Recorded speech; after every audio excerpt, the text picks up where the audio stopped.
bienvenidos, Shalom. Sean todos bienvenidos a su programa La Hora 7 en New York. Señores, estuvimos un poquito alejados de la cámara, toda vez que bueno que sepan que nosotros trabajamos con los candidatos mayormente demócratas. Eso no quiere decir que no trabajemos para candidatos republicanos aquí en la ciudad de Nueva York, en Estados Unidos, a través de la compañía Victory Election y siempre al lado de mi amigo, mi compadre y mi hermano Rafael Osoria. Y realmente estuvimos, como le decía, un poco alejados por esa situación, pero retomando y hoy en vivo a través de la República Dominicana y de nuestro canal en Nueva York, La Hora TV, y además de Instagram, YouTube y Facebook, pues aquí tenemos un tema interesantísimo que tocamos anteriormente con la licenciada Olga Mora Vidal, viuda Perrone. Señores, ahí tomamos ese tema, hablamos ampliamente con un abogado de Santiago de la República Dominicana de la alineación parental. Y realmente yo conocí a esta honorable señora, ex embajadora de España. La conocí a través de mi amigo y hermano Alberto Giraldo, que tiene 3 programas en Santiago que se ve a nivel nacional e internacional. Y como le digo, a través de él, de ella, pues tuve contacto con la Universidad Pontífica Universidad Católica Madre y Maestra, la Pucamaima, y el Departamento de Posgrado, la Escuela de Derecho de Santo Domingo,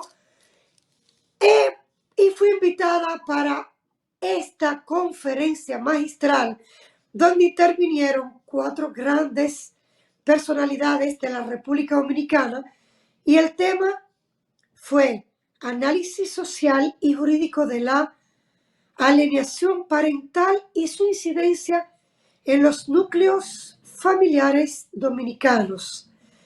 Y señores, pues como parte de la invitación que me hizo la universidad y de mis amigos, quiero que tomen en cuenta qué importancia tiene este tema.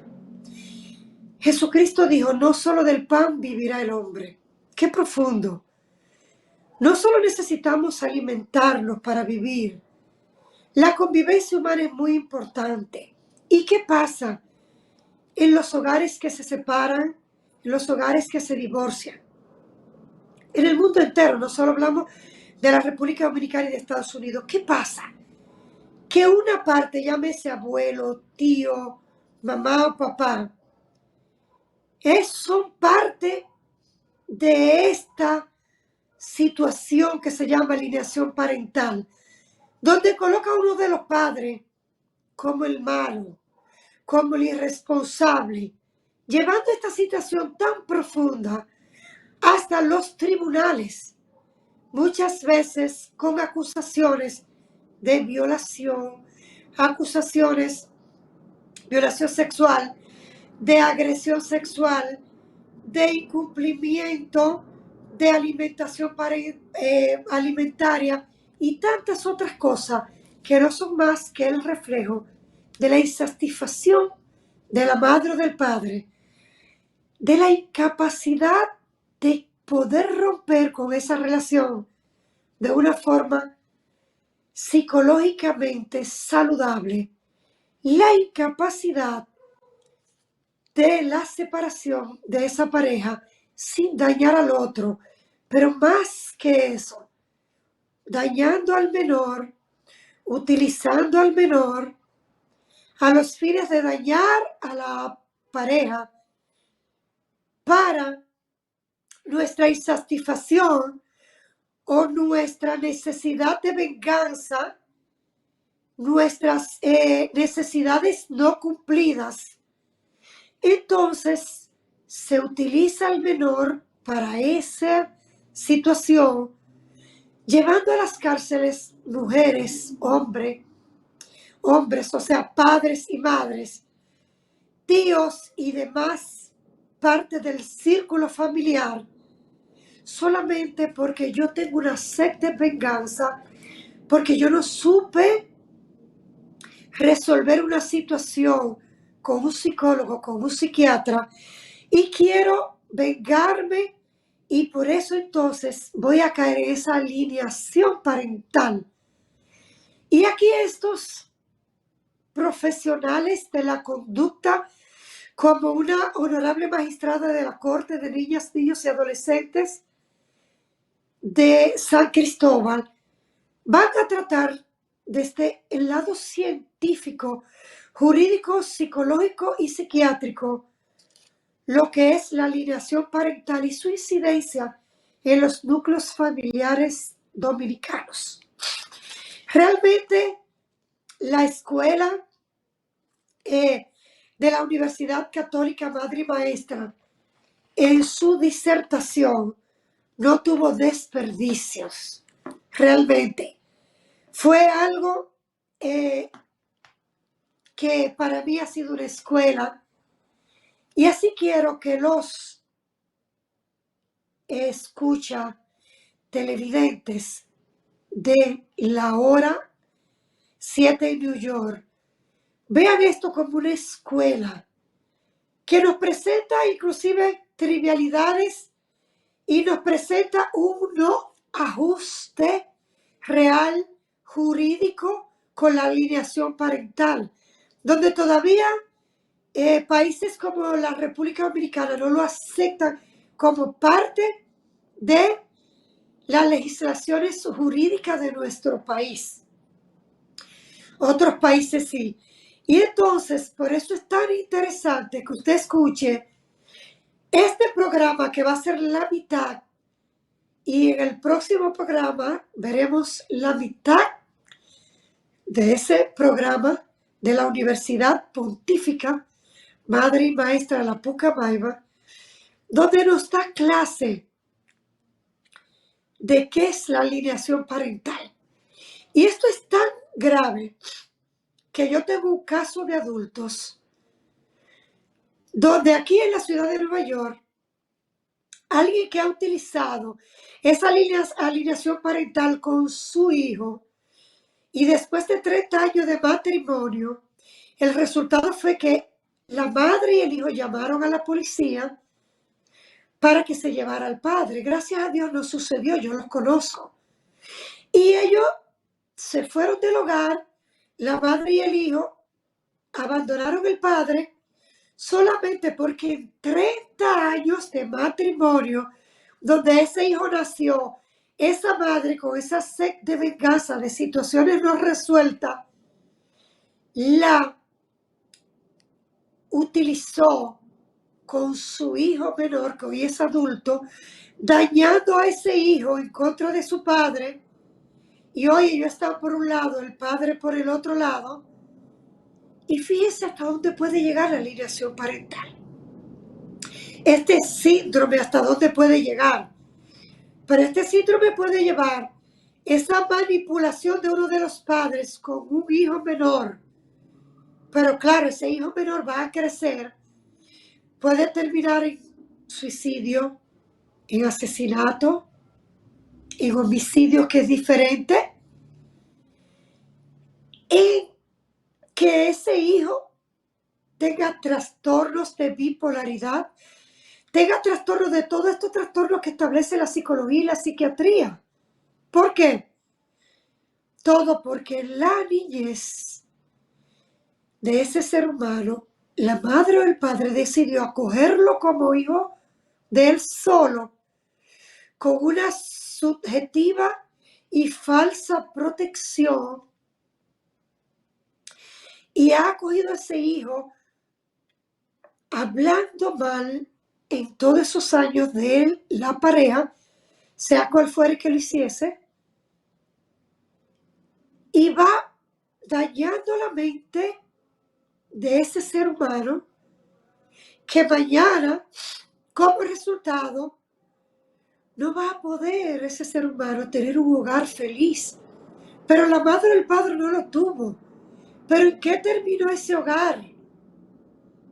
Pero ¿qué va a pasar? Que si no se rompe la cadena que establece la psicología y la sociología y la psiquiatría, los tres, no se rompe esa cadena y la persona se libera, va a seguir creando esos abusos, va a seguir en el nuevo hogar llevando este metamensaje a los hijos que tengan y a la pareja que tengan. Por eso es tan importante la intervención del Estado, el conocimiento de los componentes del Ministerio Público, llámese como se llame en el mundo entero, el conocimiento de los jueces que componen los tribunales, porque el desconocimiento está trayendo tantas personas inocentes presos por violencia intrafamiliar, presos por violencia sexual, por agresión sexual, que son inocentes porque el padre o la madre ha manipulado a ese menor a esos fines. Así que procedemos a hacer la honorable y excelsa presentación de este material de la Pontífice Universidad Católica Madre y Maestra, Pucamaima, la Escuela de Derecho de la Pucamaima del campus de Santo Domingo y el departamento de posgrado de dicha universidad. Vamos a presentar el tema análisis social y jurídico de la alienación parental y su incidencia en los núcleos familiares de la República y de los hogares de la República Dominicana. Señor director. Agradecer a la Escuela de Derecho y al Comité de Estudiantes de Derecho por hacer este grandioso conversatorio posible en el día de hoy. Se tratará sobre el tema, el análisis social y jurídico de la alienación parental y su incidencia en los núcleos familiares dominicanos. Este conversatorio de hoy cuenta con grandes expositores, tales como Olga Guzmán, Alberto Peralta, Carlos Ángeles, y como moderadora, María del Pilar Zuleta. Y los dejo con la profesora Miguelina Ureña. Gracias.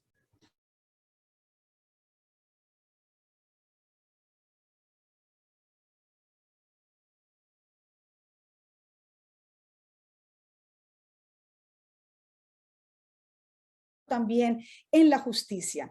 Es por ello que en esta tarde, no sé si la magistrada Miguelina ya está con nosotros, al parecer todavía, ok. Pero queremos darle la bienvenida en esta tarde a la magistrada Olga Guzmán. La magistrada Olga Guzmán es jueza de la Corte de Niños, Niñas y Adolescentes del Departamento Judicial de San Cristóbal. Así que muy bienvenida, magistrada. Gracias por sacar este tiempo para compartir con nosotros.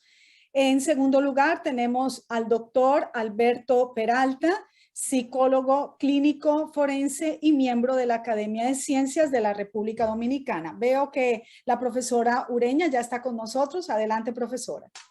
Muchísimas gracias, María del Pilar Zuleta. Bienvenidos, bienvenidas a esta interesantísima actividad que organiza con mucho interés, con mucho cariño, la Escuela de Derecho de Pucamaima y posgrado en la Unidad de Ciencias Jurídicas.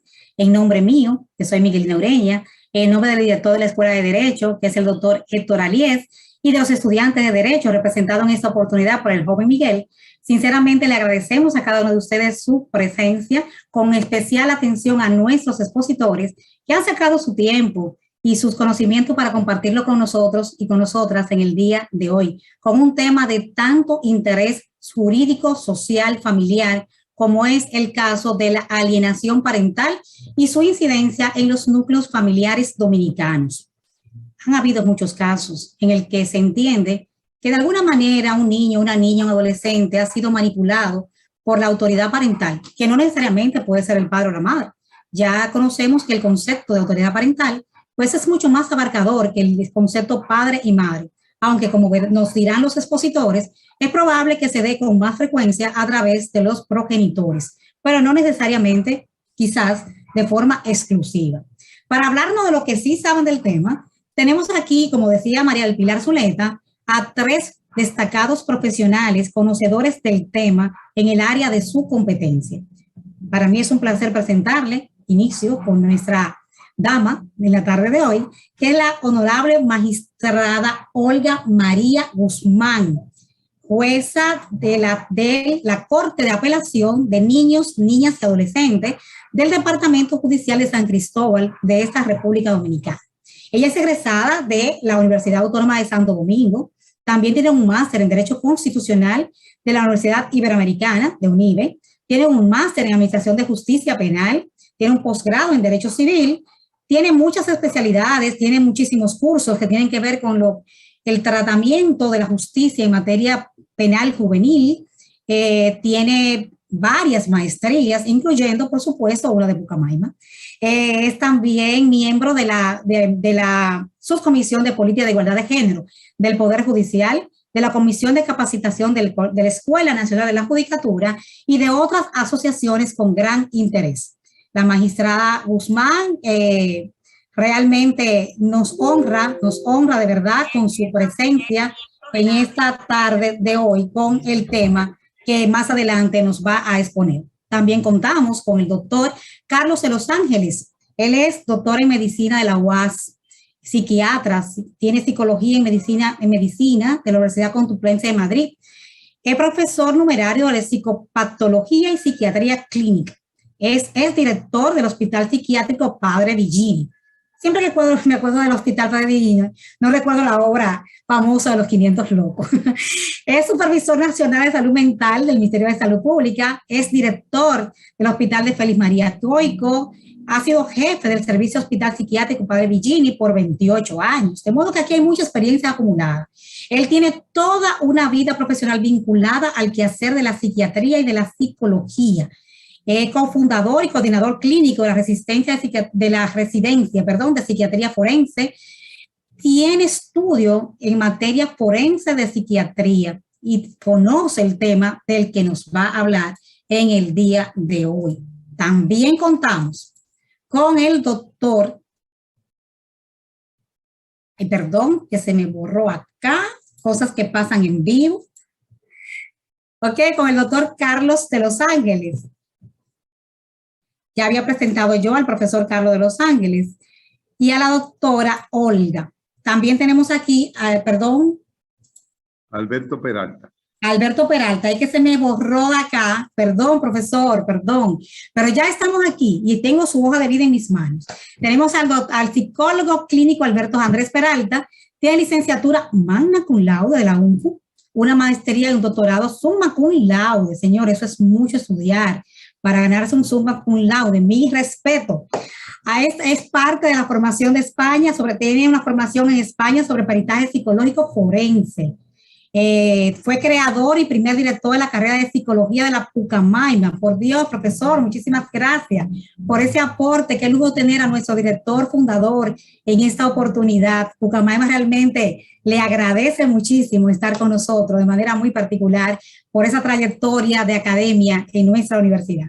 Tiene décadas de haber sido promovido a miembro de la Academia de Ciencia y realmente tiene una hoja de experiencia que va a ser de muchísimo, muchísimo provecho para todos nosotros. Y no menos importante, también está con nosotros la profesora, la gran jurista, la penalista María del Pilar Zuleta, quien es profesora de Pucamaima de diversas materias vinculadas con las ciencias del derecho penal y en materia laboral. Ella tiene una maestría, también tiene estudios de 4º año aprobado de doctorado y ya este mismo año se está graduando nada más y nada menos que doctora en Derecho de la Universidad de Externado de Colombia. Una trayectoria de experiencia práctica en los tribunales, casos que lleva un manejo brillante. Así es que para nosotros es un placer también volver a estar con usted, doctora Zuleta, a quien ya le cedo la palabra para que iniciemos este interesante conversatorio, que sea de provecho para todos. Y por supuesto, la bienvenida formal y con todo cariño a todos nuestros estudiantes de Derecho y a las personas que se conectan a través de YouTube y a aquellos que se conectan de otros países. Así es que gracias por estar con nosotros y que sea de mucho provecho. Zuleta. Muchas gracias, profesora Ureña. Estamos en esta tarde para entender un tema del cual conocemos poco, pero hay algo que sí estamos entendiendo como familia, como sociedad y como país. Algo está pasando en el interior de las familias. Estamos apreciando cuadros patológicos que se han dado a conocer, han trascendido al público y hemos entendido que un padre o una madre ha llegado de alguna manera a transformar la conciencia de sus hijos.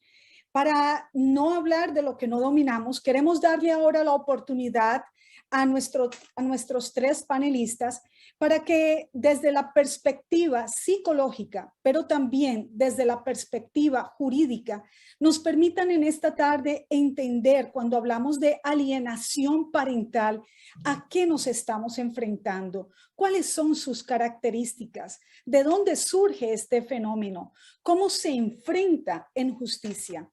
Y para ello, quiero en este momento pedirle a nuestro panelista, el doctor Carlos Ángeles, que empiece con su intervención. Adelante, doctor.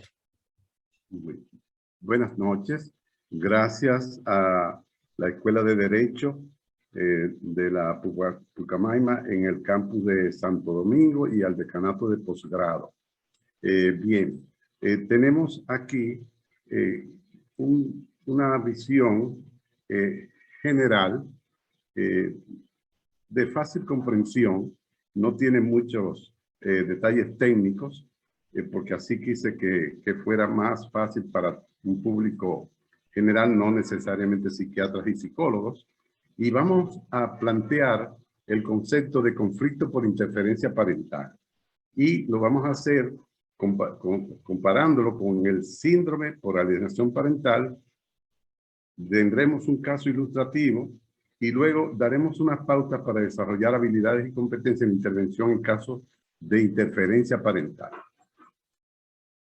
El síndrome por alienación parental frente al conflicto por interferencia parental. El síndrome de alienación parental, un término acuñado por el profesor de psiquiatría Richard Alan Gardner en 1985 para referirse a lo que él describió como un desorden psicopatológico, es decir, un problema psiquiátrico y psicológico, en el cual un niño de forma permanente denigra e insulta sin justificación alguna a uno de sus progenitores, generalmente, pero no exclusivamente el padre, y se niega a tener contacto con él.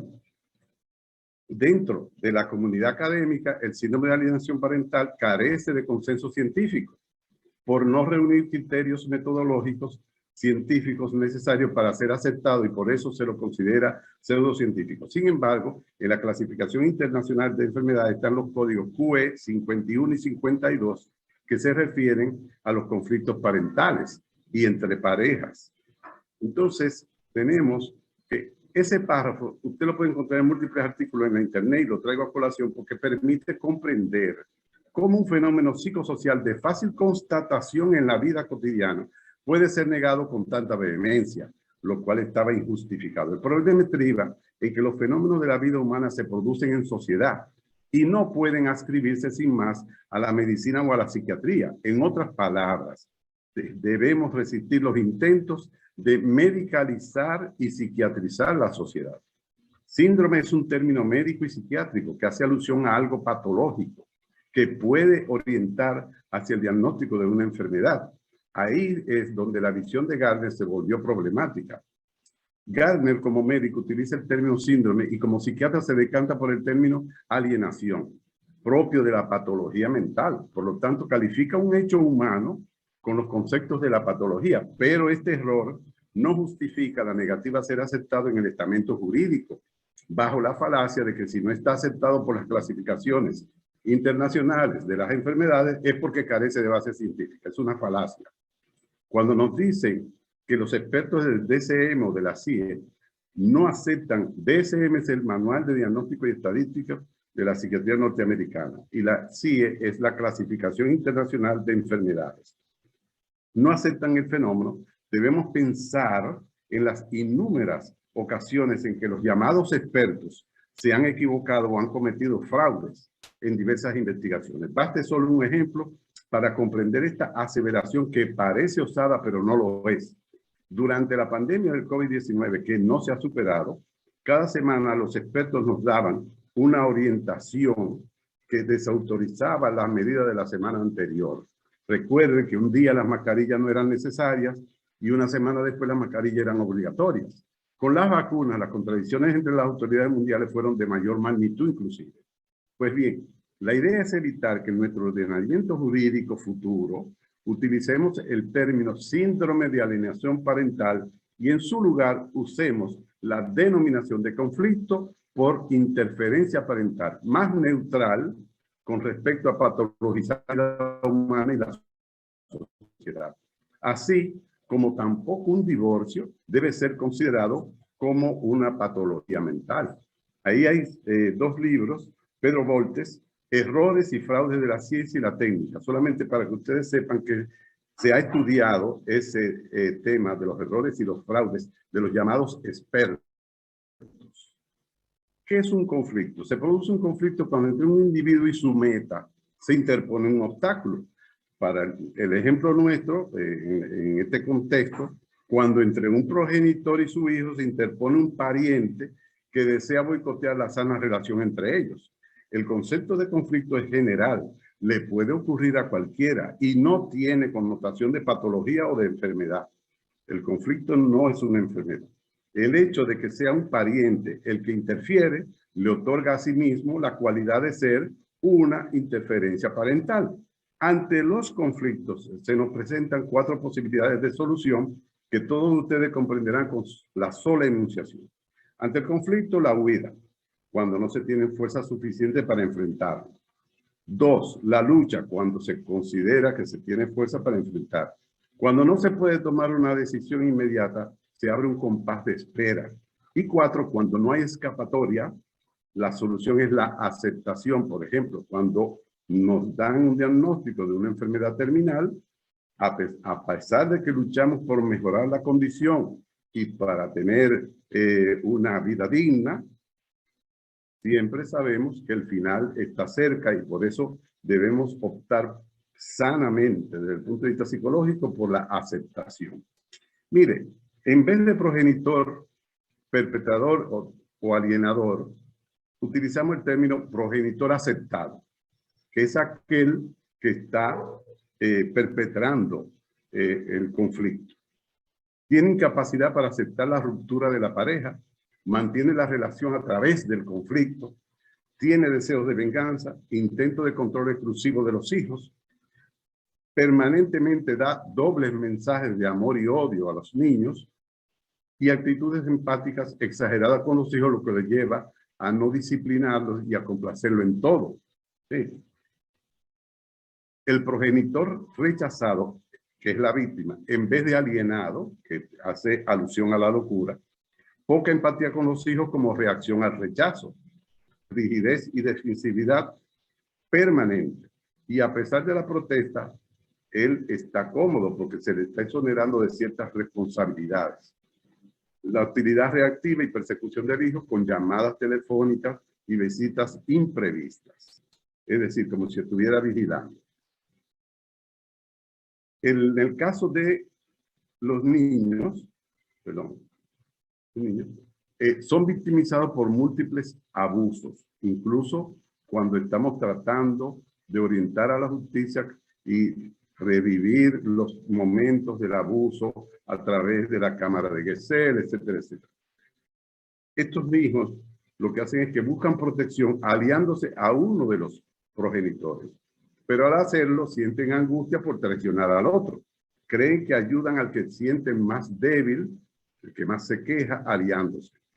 Tienen contradicciones en sus narraciones, reciben información innecesaria e inapropiada y tienen una relación conflictiva previa con el rechazado, porque a veces esa interferencia comienza todavía cuando la familia está bajo el mismo techo, a base de descalificar al otro, tú no eres efectivo, tú no sirves, tú eres irresponsable, y el niño escuchando cosas de adultos.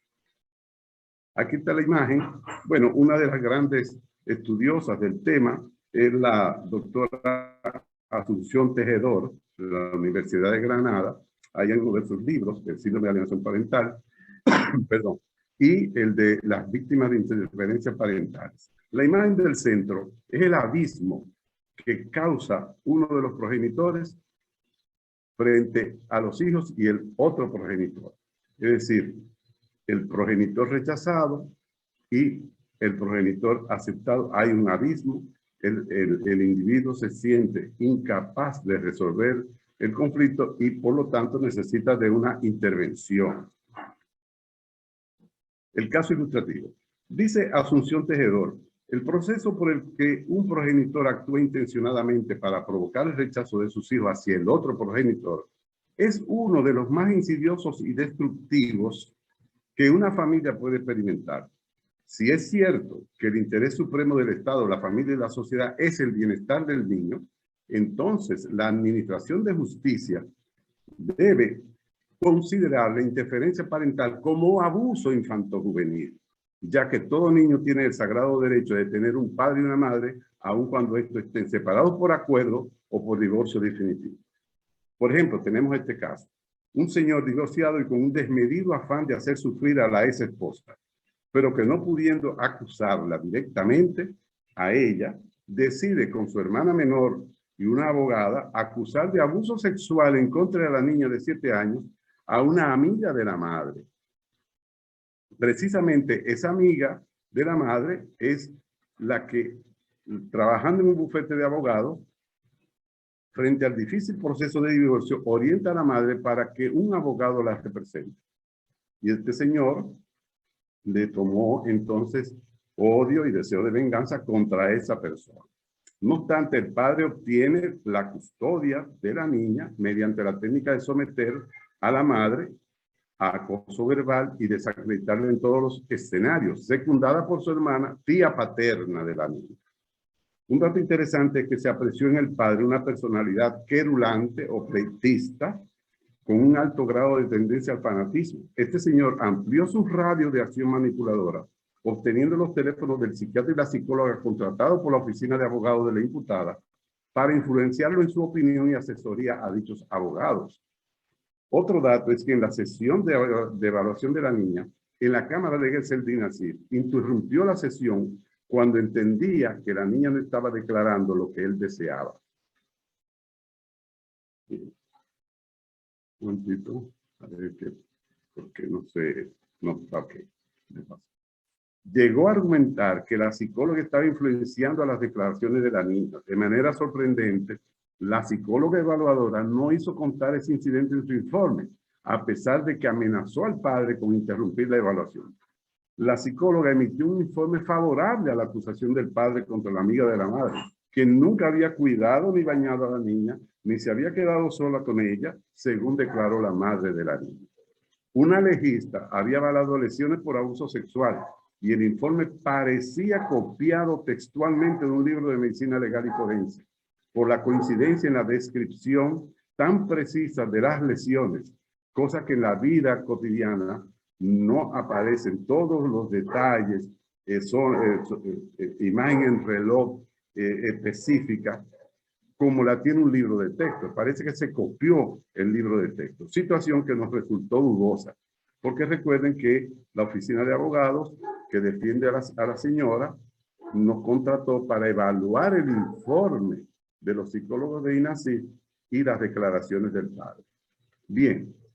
Otro dato interesante es que la niña acusaba a la amiga de su madre con palabras y conceptos que solo pueden manejar los adultos, como por ejemplo, reflexionaba, ella no es mi madre biológica, para referirse a la actual pareja que ya tiene otra persona, el padre. También llamar a la madre por teléfono fingiendo llanto. Tú no me quieres, me traicionaste, me llamaste mentirosa en el tribunal. Ojo, La niña no estaba presente en el tribunal durante el juicio, por lo tanto no podía saber lo que allí se debatió. Era el padre quien la manipulaba sin remordimiento para denigrar a la madre frente a la niña. Y aquí viene la sorpresa. El tribunal declara culpable de abuso sexual a la imputada y la condena a 5 años de prisión. La condena fue ratificada en apelación y ahora se encuentra en la Suprema Corte de Justicia. Una cosa sumamente extraña es que esta condena ratificada en apelación no se permitió el debate ni las exposiciones de los abogados defensores, ni fiscales, ni nada. Simplemente el tribunal ratificó y ya. Bien. Me quedan 2 minutos, Zuleta. Bien, la Suprema Corte de Justicia se está esperando que se haga esa decisión de la Corte. Bueno, pero entonces, ¿de dónde salen las lesiones físicas que supuestamente presenta la niña? Pues bien, ahí está otra de las incongruencias de las cuales está llena en este caso forense. Sobre todo porque la niña declara a la psicóloga Dinacid que la imputada no le ponía la mano directamente en sus genitales, sino que le ponía una almohada y apretaba su mano y la movía sobre ella. A pesar de que los salubristas contratados por la oficina de abogados presentaron el análisis de los informes de Dinacid, el tribunal no los tomó en cuenta. Y por eso dice la experta de la Universidad de Granada, es importante el nombramiento de un psicólogo por parte del juzgado para que tenga más autoridad. Voy a pasar algunas.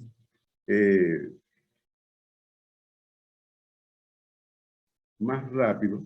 Bien, ¿qué es lo que necesitamos? Sensibilizar y dar entrenamiento específico para conflictos por interferencia parental a jueces, fiscales y abogados. Entrenar a todo el personal evaluador de INACID. Procurar que la oficina de abogados que nos contrata obtenga una autorización escrita del tribunal. Impartir talleres, diplomados, mesas redondas con aval universitario sobre el conflicto por interferencia parental. La población blanca de esos entrenamientos deben ser los abogados, fiscales, médicos legistas, psicólogos y psiquiatras. Y lograr introducir en el ordenamiento jurídico la figura del conflicto por interferencia parental como parte del abuso infanto-juvenil. Bueno, lo que queremos es informes y asesoría de alta calidad, precisos, claros, objetivos, imparciales, reivindicar la presunción de inocencia de un imputado, porque aquí se sabe cuál es la situación de cuando a uno lo acusan, antes de llegar al juzgado ya uno es culpable. Frenar los juicios previos mediáticos, ya que violan los derechos a la defensa de los imputados. Recalcar que la prisión preventiva es la última de las opciones de un juzgador, evitando la condena previa al juicio. Por supuesto, un evaluador mal formado representa un peligro para la sociedad, por lo tanto debemos entrenarlo sin demora. Ahí le dejo unas referencias bibliográficas y gracias por su paciencia, muy amables. Doctor Ángeles, somos nosotros los que estamos agradecidos. Yo le voy a reconocer que se le nota por encima que usted es profesor. Así que muchas gracias, excelente. Mire qué bien aclarar 2 conceptos básicos. He aprendido mucho con su disertación, esta diferencia para hablar de progenitor perpetrador y el progenitor rechazado. La corrección es muy importante. Claro. Y también, y es un tema sobre el que vamos a volver una vez terminen las disertaciones, me gustó mucho el concepto. Usted habla de hijos victimizados por abusos, pero lo vamos a dejar ahí porque tenemos varias preguntas al respecto. Gracias, doctor.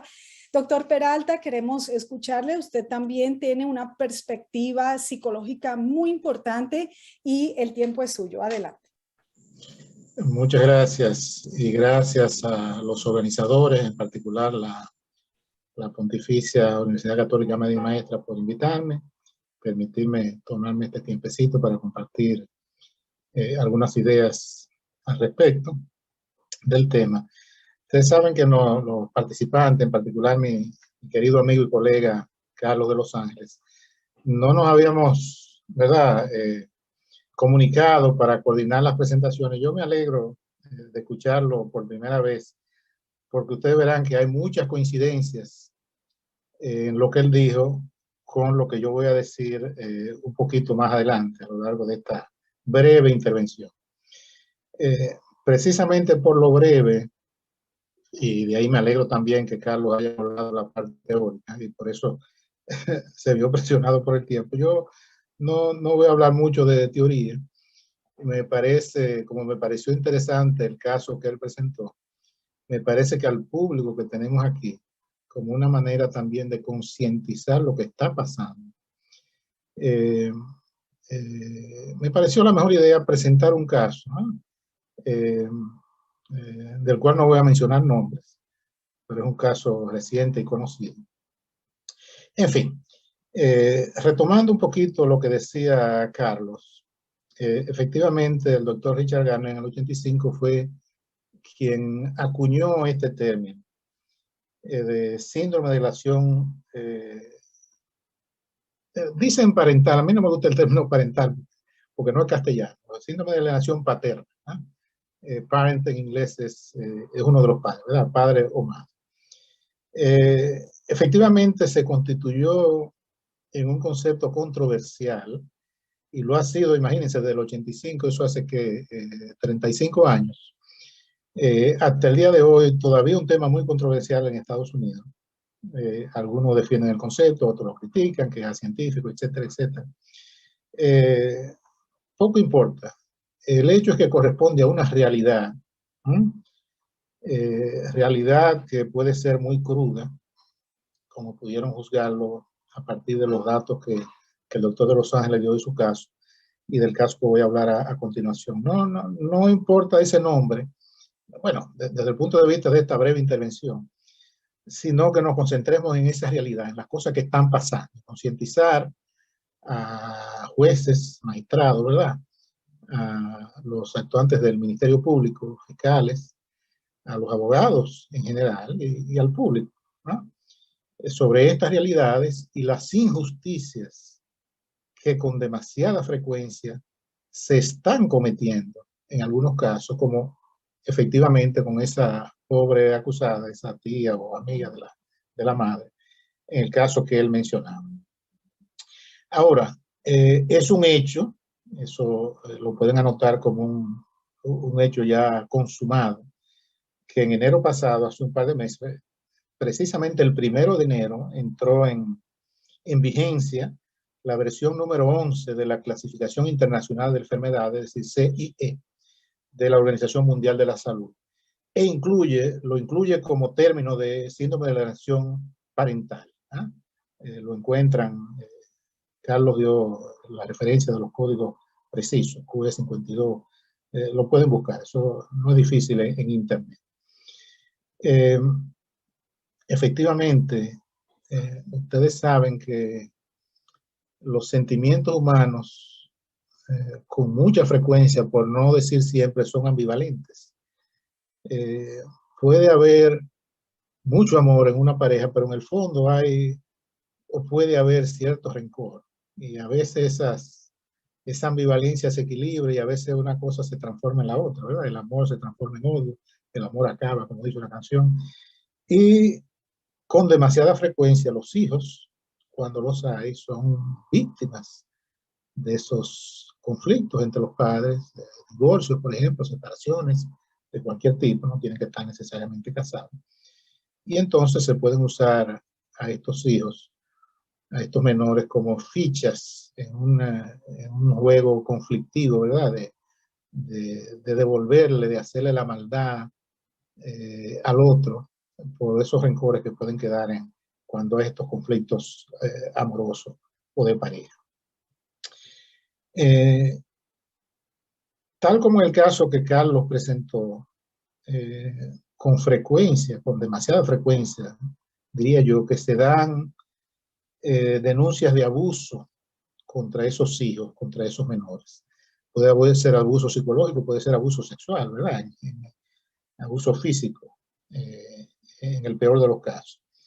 En fin, el concepto se refiere a interferencias de todo tipo para que ambos padres, que ambos, ¿verdad?, si no han perdido sus derechos para visitar a sus hijos y tener una incidencia sobre su crianza hasta la mayoría de edad, para que el otro dificultar, estorbar el acceso a ese hijo o a esos hijos, ¿verdad? cuando los van a visitar, que están enfermos, que o se durmió, o se me olvidó y me lo llevé para otro sitio, o en el peor de los casos, como decía, hay acusaciones de abuso que pueden llegar a la justicia. Y me parece que este dato es importante. Según estimaciones de expertos en la materia, más expertos que yo en todo caso, muchas denuncias de abuso son falsas. ¿Cuántas? Insisto, según los expertos, entre 2/3 de los casos o hasta 3/4, ¿no? Entre un 66 y un 75, 76%. Extraordinario, ¿eh? Es decir, claramente en más de la mitad de los casos esas denuncias resultan falsas. Yo como psicólogo clínico de práctica privada he visto eso también, es decir, la fantasía humana da para muchas cosas, y uno se puede convencer absolutamente de irrealidades, ¿eh? Y más cuando hay una mala intención de afectar o de quitarle los hijos y quedarme yo con ellos y tener la autoridad completa, etcétera, por cualquier disgusto del pasado en esa pareja. Bien, yo confieso que no tengo tanta experiencia con como el doctor Carlos de los Ángeles, aunque soy psicólogo y perito forense y he participado en casos de diferentes tipos. En la alienación o interferencia paterna, no ha sido tanto la experiencia, y este caso reciente en el que me llamaron, de una pareja, o mejor dicho, una expareja, médicos ambos, divorciados y con un hijo en común, menor de edad, donde el padre terminó siendo acusado por la madre de abuso sexual, en este caso abuso homosexual, porque es un hijo varón, de este hijo, y que cayó preso y todo hasta que, bueno, recientemente hubo un auto de no al lugar. Se fueron aclarando las cosas, gracias a la intervención de los profesionales al respecto, pero no los que intervinieron en primer lugar. Yo literalmente quedé horrorizado por ciertas cosas que pude constatar de primera mano en el caso. Tal como decía el doctor de Los Ángeles, a mí me contactaron para que interviniera como perito, revisara el trabajo que había sido hecho tanto por colegas, psicólogos y psiquiatras a nivel privado, como por aquellos que en el ámbito público intervinieron en el caso, ¿verdad? Colegas de CONANI, que muchas veces intervienen en casos de menores, colegas del INASIF, y específicamente la Unidad de Violencia de Género, Intrafamiliar y Sexual. Una veintena más o menos de reportes yo examiné y analicé a fondo el caso. Entonces, quiero señalar algunos puntos de ese caso que pueden dar, ¿verdad? Que pueden concientizar de las cosas que se están dando, más allá del caso que Carlos presentó. Primer punto a señalar en este caso. Sobre todo los colegas del ámbito público que mencioné, es una lástima, no es una cuestión de, como se dice, de denigrar, sino que es un hecho. Luego de esa acusación al padre de abuso sexual contra su hijo, es un abuso incestuoso, nunca, absolutamente nunca se abrieron a interrogar o a escuchar neutralmente al padre, ¿verdad? A escuchar, como se dice, la otra campana. Si ya eso indica un sesgo, porque es la madre, ¿verdad? Abnegada, etcétera, etcétera, todo eso que se dice el Día de las Madres, y es una acusación, ¿verdad? Tan horrorosa, tan delicada, tiene que ser cierta. Hay un prejuicio y una identificación tal que ni siquiera se escuchó la voz del padre, ni siquiera se le interrogó sobre las acusaciones que le estaban haciendo. Eso fue para mí extraordinariamente sorprendente, porque en este tipo de casos de conflicto por interferencia, uno tiene que escucharlos a ambos, mantener una actitud de neutralidad abierta a escuchar, ¿verdad? Y posponer el juicio hasta que uno domine los elementos en juego. Eso fue sumamente sorprendente para mí, fue sumamente chocante. Segundo punto, en el caso de este menor, se utilizaron técnicas de dibujo, ustedes saben que se utilizan mucho con niños, para entrar a estudiar, a investigar su estado psicológico. Las pruebas de dibujo pertenecen a una categoría de las pruebas o test psicológicos que se les conoce como pruebas proyectivas. Las pruebas proyectivas, en las que por cierto tengo una gran especialidad, lo que se habló en mi currículum, mi doctorado, mi posgrado, etc. Y actualmente soy hasta funcionario en la Sociedad Latinoamericana de Métodos Proyectivos. El único dominicano, debo decir. Se consideran las pruebas más complejas que existen en psicología. Y por consiguiente, la ley aquí en Dominicana exige una formación muy avanzada para analizar e interpretar este tipo de técnicas de una manera aceptable. Eso está en el Código de Ética de los Psicólogos, del Colegio Dominicano de Psicólogos, o CODOPSI. Pues, ¿qué pasa? A este niño se le hicieron, como le digo, pasó por las manos de unos 20 profesionales, se le hicieron cantidad de pruebas, sobre todo de dibujo, de otro tipo, pero básicamente pruebas de dibujo, dibujo de la figura humana, dibujo del árbol, dibujo de la familia, dibujo de civismo, dibujo de personas bajo la lluvia. Son distintas técnicas para uno tener acceso al contenido mental del sujeto, en este caso del menor. Pues, tratándose de un caso judicial, esos colegas, ninguno, absolutamente ninguno, entregó los dibujos, copias de los mismos, con sus reportes respectivos. Así es muy fácil. Un reporte puede decir cualquier cosa, pero ¿dónde está la base que sustente las afirmaciones de dicho reporte? Imagínense, el ejemplo más fácil de entender es de un médico, ¿verdad? Usted va donde un médico, se queja de un dolor en el pecho, digamos, y le manda a hacer una placa. A veces ese, ¿verdad? Puede haber sido una caída, un accidente de un avión, usted está demandando la línea aérea, etc. Y eso puede llegar a juicio. Pues junto con el reporte del médico, la placa que se le hizo de la costilla, del cerebro, de lo que sea, tiene que ir sustentando su reporte, porque esa es la prueba, es la evidencia de que algo no está bien ahí en ese organismo. Bueno, psicológicamente es igual. El dibujo como tal, en este caso, ¿verdad?, que fueron la mayoría de las pruebas, es lo que va a demostrar si efectivamente, como afirmaron algunos colegas, hubo abuso sexual o no lo hubo. ¿Ah? Absolutamente ninguno, como que se apuñaleaban, como decimos corrientemente, ese material, y así no se puede, es decir, contraargumentar de si es cierto o no, si se sostiene el diagnóstico de abuso sexual o no. Es una cosa inconcebible desde el punto de vista de un manejo adecuado y legal de estos casos. Pues, amigos teleescucha, teleoyente de la hora 7 en New York, le damos gracias por haber visto este material educativo tan interesante que puede cambiar la concepción de los jueces y de los fiscales, no solo de la República Dominicana, sino del mundo, de los países donde todavía no han acogido en sus legislaciones la alineación parental. Señores, este material es amplio. Continuaremos en el próximo programa y le prometemos que en los subsiguientes programas traeremos expertos en esta materia para continuar hablando de la alineación parental, su incidencia en los hogares del mundo, su incidencia en los fiscales o ministerios públicos del mundo y su incidencia en los tribunales y jueces de cualquier país del mundo. Así que muchísimas gracias por acompañarnos, gracias por sus preguntas, gracias por sus escritos y realmente nos veremos la próxima semana por este canal a la misma hora en su programa, la hora 7 en New York. Muchísimas gracias. Bye y grandes bendiciones.